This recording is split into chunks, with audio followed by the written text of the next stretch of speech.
Will Jesus raise those who have been cremated during the resurrection at his second coming? This is an important question for many, and while the Bible doesn't provide a direct answer regarding cremation, there are some verses we can refer to for guidance. First, it's important to note that God hasn't given specific instructions on what happens to those who are cremated. There's no explicit command in the Bible about cremation or the fate of cremated bodies. However, there are principles we can consider.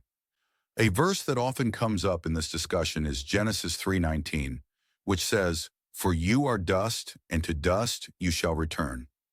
This verse speaks to the reality that our physical bodies were made from dust and will return to dust after death, as it says. Whether that process happens through cremation or natural decomposition, the message is clear. It is not the preservation of the body that matters to God. Another way of thinking about this issue is that when Jesus returns and performs the miracle of resurrection, he has the power to resurrect any body, including those that have been cremated. If God can bring life to millions of bodies at the resurrection, surely he has the power to restore a cremated body as well. Cremation was practiced in biblical times, though it wasn't common among the Israelites or early Christians. Burial was the preferred method, and bodies were often laid to rest in tombs, caves, or the ground.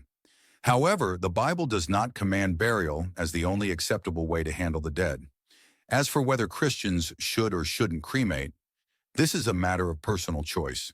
Some Christians object to cremation, arguing that God won't be able to resurrect a cremated body. They may reference 1 Corinthians 15:35-55, which speaks of the resurrection of the dead. But as I mentioned earlier, the state of the body, whether cremated or decomposed over time, is no obstacle for God's resurrection power. Ultimately, the choice between cremation and burial is one of personal freedom within the Christian faith. Each individual should make this decision thoughtfully, ideally with the support of their family and loved ones. What do you think on this topic?